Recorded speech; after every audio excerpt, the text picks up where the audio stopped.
हम बात कर रहे हैं संघवाद की विशेषताओं की और हमने 5-6 विशेषताएं इसकी डिस्कस कर ली हैं। छठी विशेषता संविधान की सर्वोच्चता होती है, जिसका अर्थ है कि संविधान सर्वोच्च है और संविधान से ऊपर कोई नहीं, चाहे वो कोई भी अधिकारी है, पदाधिकारी है या शासक वर्ग का कोई नेता है, किसी भी पद पर बैठा हुआ कोई भी व्यक्ति, सभी संविधान के अधीन रह के कार्य करते हैं। इसके साथ ही इसकी 7th फीचर है स्वतंत्र न्यायपालिका, जिसको अंग्रेजी में हम इंडिपेंडेंट जुडिशरी कहते हैं। इंडिपेंडेंट जुडिशरी का मतलब है कि न्यायपालिका स्वतंत्र होती है। जहाँ संघात्मक शासन होता है या संघवाद होता है, वहाँ की न्यायपालिका स्वतंत्र होती है। वो बिना किसी दबाव के कार्य करती है।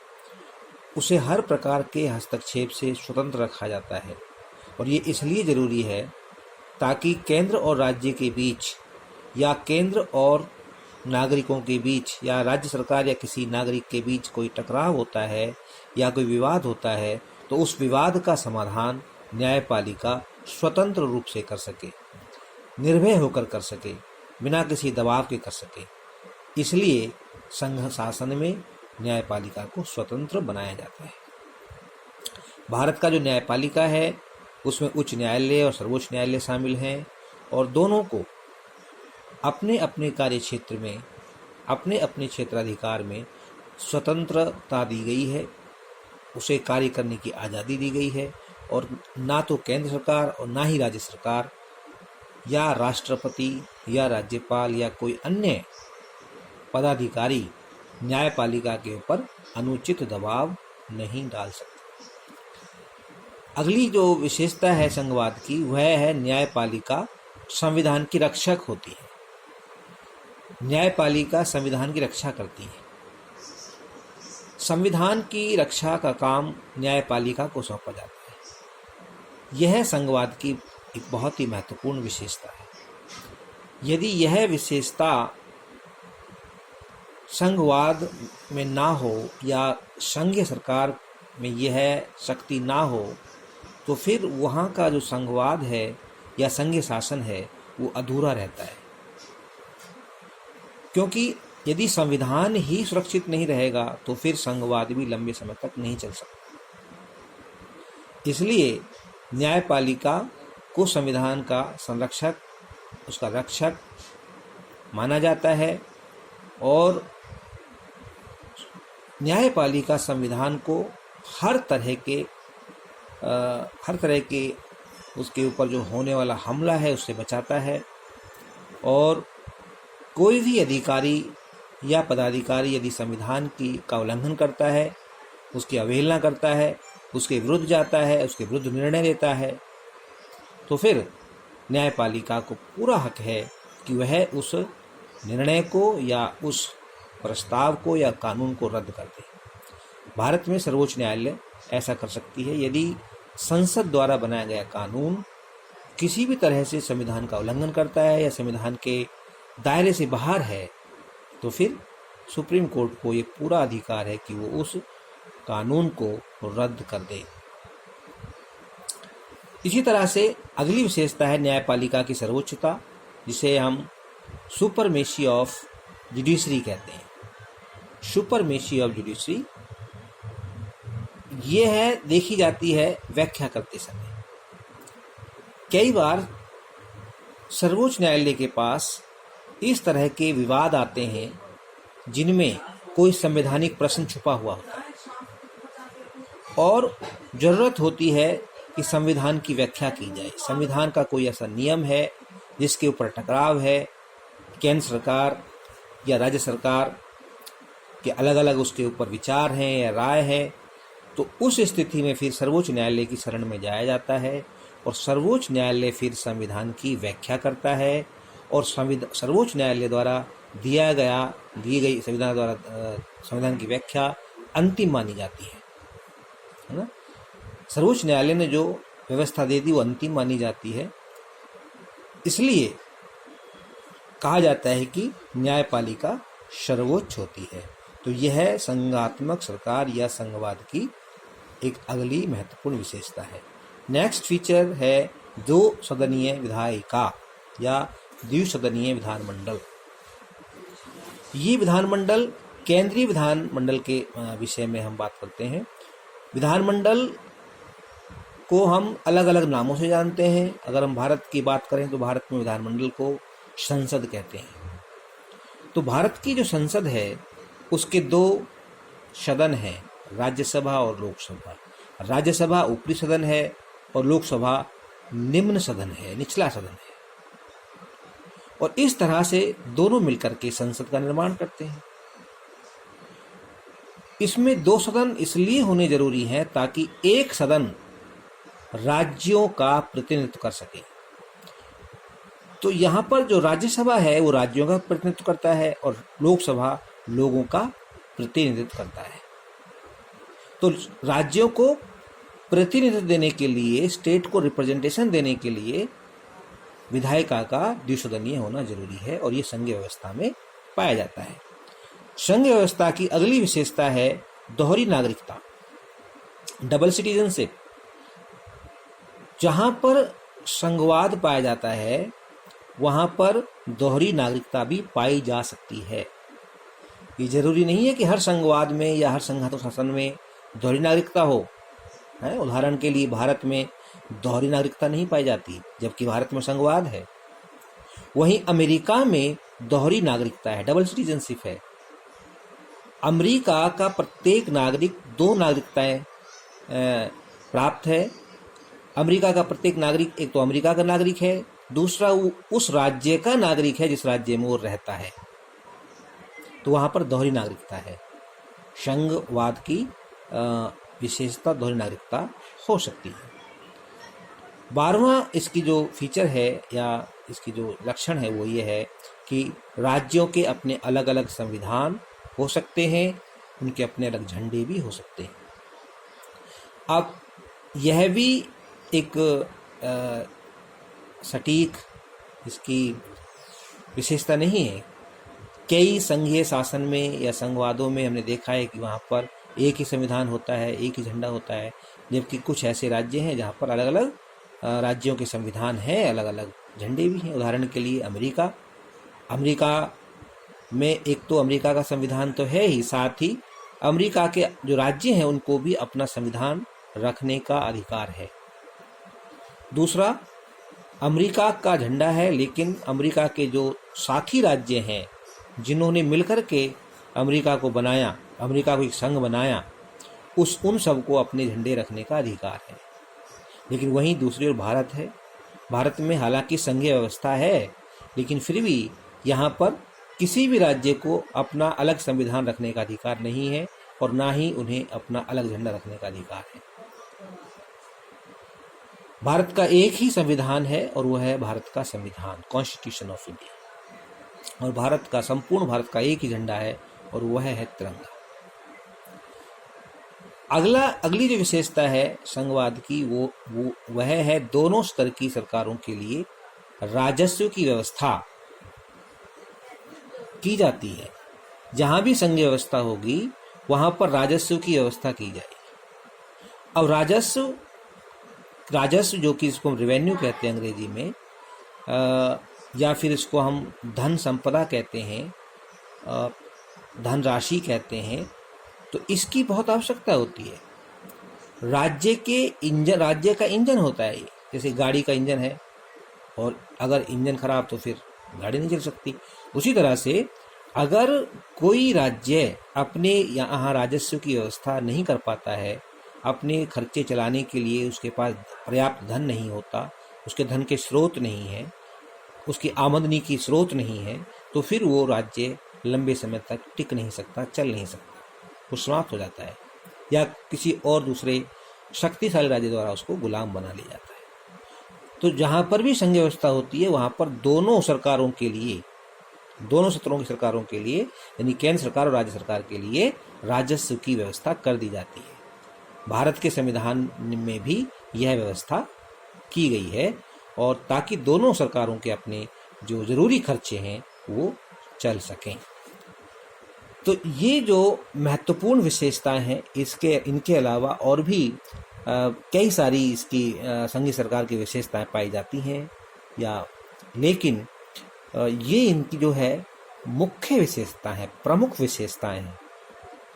संघीय सरकार में अगर ये विशेषताएं नहीं पाई जाएंगी तो फिर वह सरकार संघीय सरकार नहीं हो सकती।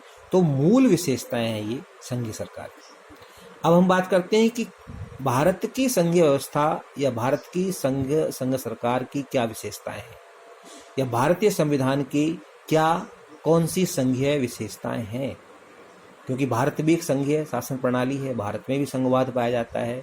तो क्या भारत में ये सभी विशेषताएं हैं या फिर कुछ अलग विशेषताएं हैं? तो जब हम इसका उत्तर देखेंगे कि भारत की निम्नलिखित संघीय विशेषताएं हैं, तो उनमें ये लगभग सभी विशेषताएं आएंगी, कुछ एक को छोड़कर। जैसे नंबर 1, भारत की संघीय विशेषता में नंबर 1, भारत में दोहरी शासन प्रणाली पाई जाती है, यानी कि 2 स्तरीय शासन प्रणाली है, ड्यूअल पॉलिटी है, 2 स्तर पर सरकार है, एक केंद्र सरकार और दूसरे राज्यों में राज्य सरकार है।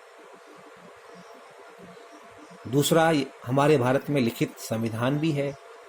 हमारा संविधान एक दस्तावेज के रूप में है, एक पुस्तक के रूप में है ना। इसमें 395 अनुच्छेद हैं, 22 भाग हैं, उसके 12 अनुसूचियां हैं। इसी तरह से यानी भारत का एक लिखित संविधान जिसको हम कहते हैं, वो भारत में पाया जाता है। नंबर 3 है शक्तियों का विभाजन। भारत में शक्तियों का विभाजन पाया जाता है 3 सूचियों के माध्यम से, संघ सूची, राज्य सूची और समवर्ती सूची के माध्यम से केंद्र और राज्यों के बीच में शक्तियों का स्पष्ट विभाजन कर दिया गया है। 4, प्रत्येक सरकार का पृथक क्षेत्राधिकार। यह विशेषता भारतीय संघ की भी है। यहाँ दोनों सरकार, चाहे वो केंद्र सरकार या राज्य सरकार, उनके अपने अलग अलग क्षेत्राधिकार हैं, अपने अलग अलग दायरे हैं और उन्हीं दायरों में रहकर वो कार्य करती हैं। जैसे केंद्र सरकार संघ सूची पर में दिए गए विषयों पर कानून बनाती है और राज्य सरकारें राज्य सूची में दिए हुए विषयों पर कानून बनाती है। तो इन दोनों के क्षेत्राधिकार ज्यूरिसडिक्शन अलग अलग है। नंबर 5, भारत में कठोर संविधान तो नहीं, पूरी तरह से कठोर संविधान तो नहीं है, लेकिन यह कठोर के साथ साथ लचीला भी है। मतलब भारत का संविधान कठोर और लचीला दोनों है। इसका अर्थ यह हुआ कि भारत के कुछ संविधान के कुछ ऐसे हिस्से हैं, कुछ ऐसे भाग हैं, कुछ ऐसे मुख्य प्रावधान हैं जिन्हें बदलना आसान नहीं है, बहुत कठिन है। संविधान को संशोधन करने की एक विधि है, उस विधि के द्वारा संविधान में बदलाव किया जा सकता है। अब तक भारत में 100 से अधिक संशोधन हो चुके हैं। तो उनमें से कुछ संशोधन बहुत आसानी से कर लिए गए, बहुत सरलता से कर लिए गए, और लेकिन कुछ ऐसे संशोधन थे जिनमें बड़ी कठिनाई का सामना करना पड़ा और एक विशेष प्रक्रिया अपनाई गई। विशेष प्रक्रिया में संसद के साथ साथ, संसद में बहुमत के, दोनों सदनों के बहुमत के साथ साथ आधे राज्यों की सहमति भी जरूरी होती है। मतलब हमारे यहाँ पर 28 स्टेट हैं, 28 राज्य हैं, तो 28 राज्य में से कम 14 राज्य उस संशोधन के साथ हैं, तभी वो संशोधन माना जाएगा। इसी तरह से भारत के संविधान की अगली विशेषता संविधान की सर्वोच्चता है। ये बिल्कुल हमारे यहाँ भारत में की संविधान की भी है। ये भारत में जो भारत का संघ है उसमें संविधान सर्वोच्च है और संविधान के से ऊपर कोई नहीं है। संविधान सबसे बड़ा कानून है और सभी कानून, सभी निर्णय संविधान के दायरे में रहकर ही लिए जाते हैं। 7वां, स्वतंत्र न्यायपालिका। ये भारत के संघ में भी पाई जाती है। भारत में सर्वोच्च न्यायालय स्वतंत्र है अपने निर्णय देने के लिए। वह किसी भी प्रकार से किसी दबाव या हस्तक्षेप के कार्य करने के लिए संविधान ने उसको स्वतंत्र बनाया है। 8वां, न्यायपालिका संविधान के रक्षक है। बिल्कुल भारत में भी न्यायपालिका संविधान की रक्षक है, कस्टोडियन है एक तरह से संविधान की। और यदि कोई भी ऐसा निर्णय सरकार करती है या संसद कोई ऐसा कानून बनाती है जो संविधान की मूल भावना, मूल आत्मा के खिलाफ है या विरुद्ध है, तो वो न्यायपालिका उसे रद्द कर सकती है। तो इस तरह से न्यायपालिका संविधान रक्षा करती है। न्यायपालिका की सर्वोच्चता, बिल्कुल भारत में न्यायपालिका की सर्वोच्चता है। इसका मतलब है कि जब संविधान की व्याख्या करने की आवश्यकता होती है तो संविधान की व्याख्या, सर्वोच्च न्यायालय द्वारा की गई व्याख्या ही सर्वोच्च या अंतिम मानी जाती है। जो निर्णय न्यायपालिका ने दे दिया वही अंतिम माना जाता है और उसके विरुद्ध कोई अपील नहीं हो सकती। तो संविधान में क्या लिखा है, संविधान क्या कहता है, इसका निर्णय करने का अधिकार न्यायपालिका का है और इस कार्य के लिए वो सर्वोच्च है। 10वीं जो विशेषता है संघवाद की, वो भारत में भी लागू होती है। 2 सदनीय या द्विसदनीय विधायिका, जिसको अंग्रेजी में बाई कैमरल लेजिस्लेचर भी कहते हैं, तो भारत में भी द्विसदनीय विधान पालिका पाई जाती है। मतलब भारत की जो विधान पालिका है संसद है और संसद के 2 सदन है, राज्यसभा और लोकसभा। 11वीं जो विशेषता है दोहरी नागरिकता, ये भारत के ऊपर लागू नहीं होती है। ये भारत के ऊपर लागू नहीं होती है। भारत में दोहरी नागरिकता नहीं है, भारत में सिर्फ इकहरी नागरिकता है, तो ये भारत के ऊपर लागू नहीं होती। 12वीं जो विशेषता, ये भी भारत के ऊपर लागू नहीं होती कि राज्यों के अलग अलग संविधान व झंडे, यह विशेषता भी भारत में लागू नहीं होती। पहले भारत के एक राज्य जम्मू कश्मीर में ये व्यवस्था थी कि वहाँ का अपना अलग संविधान और अपना अलग झंडा भी था, ठीक है। लेकिन अब क्योंकि जम्मू कश्मीर को अब 2 केंद्र शासित प्रदेशों में बांट दिया गया है, अब वो राज्य नहीं रहा, तो इसलिए अब वहाँ पर भारत के संविधान ही चलता है। इसके साथ ही दोनों सत्र की सरकारों के लिए राजस्व की व्यवस्था, ठीक है, यहाँ हमारे देश में भी एक व्यवस्था की गई है। तो ये सभी व्यवस्थाएं, ये जो है विशेषताएं, लगभग सभी विशेषताएं भारत के संविधान में भी पाई जाती हैं। अब इसका जो अगला क्वेश्चन है मोर इम्पोर्टेंट, वो है कि भाई संघ के कितने रूप होते हैं या संघ बनने के कौन से सिद्धांत हैं। तो संघ के बनने के 2 प्रमुख सिद्धांत पाए जाते हैं। 2 principles of formation of federalism या फेडरेशन, 2 सिद्धांत हैं। पहला सिद्धांत है कमिंग टुगेदर सिद्धांत और दूसरा है होल्डिंग टुगेदर। कमिंग टुगेदर का मतलब है कि समझौते के आधार पर संघ का निर्माण होता है और ऐसे संघ में जो साझेदार हैं या हिस्सेदार हैं वो समान अधिकार रखते हैं, समान हैसियत रखते हैं, उनकी समान शक्ति होती है। उदाहरण के लिए यूएसए, ऑस्ट्रेलिया और स्विट्जरलैंड का जो संविधान है वो कमिंग टुगेदर वाले सिद्धांत पर के आधार पर बना है। वहाँ समझौता हुआ। अमेरिका में शुरू में 13 राज्यों ने मिलकर के अमेरिकी संघ की स्थापना की थी, जो बढ़ते बढ़ते अब 50 राज्यों का संघ हो गया है। तो वहाँ पर कुछ राज्य साथ आए, कमिंग टुगेदर, साथ आकर के उन्होंने संघ बनाया। दूसरी तरफ है होल्डिंग टुगेदर। होल्डिंग टुगेदर में कोई समझौता नहीं होता है, बल्कि एक केंद्रीय शक्ति दूसरे राज्यों या प्रदेशों को अपने साथ जोड़ लेती है और उनमें शक्ति को बांट देती है। इस तरह से वो एक संघ बन जाता है। तो यानी कि कुछ जो प्रदेश हैं वो अपनी शक्ति को उस बड़ी शक्ति के साथ जोड़ देते हैं, मिला देते हैं और वो एक बड़ी शक्ति बन जाता है। इस तरह का जो संघवाद है वो भारत में, स्पेन में, बेल्जियम में पाया जाता है, जहाँ पर अलग अलग राज्य मिलकर के एक केंद्र का निर्माण कर रहे हैं, लेकिन उस निर्माण करने का जो जिम्मेदारी और भूमिका है वो केंद्र ने निभाई है, ना कि राज्यों ने। केंद्र ने राज्यों को अपने साथ जोड़ करके उस संघ को बनाया है, होल्डिंग टुगेदर, और उनको अपने साथ उसने जोड़ के रखा हुआ है, पकड़ के रखा हुआ है। दूसरी ओर कमिंग टुगेदर में समझौता होता है। कुछ राज्य अपनी मर्जी से एक साथ आते हैं और निर्णय लेते हैं कि हम एक संघ का निर्माण कर रहे हैं, और उसका सबसे अच्छा उदाहरण है USA, United states of America. तो इस तरह से इस चैप्टर में ये बहुत ही महत्वपूर्ण टॉपिक्स को डिस्कस किया है। इसमें कुछ 2-3 टॉपिक्स और रह गए हैं, उनके बारे में अलग से वीडियो बना के आपको जो है आपके साथ शेयर की जाएगी। वीडियो अच्छी लगे तो इसको लाइक करना ना भूलें। थैंक्स।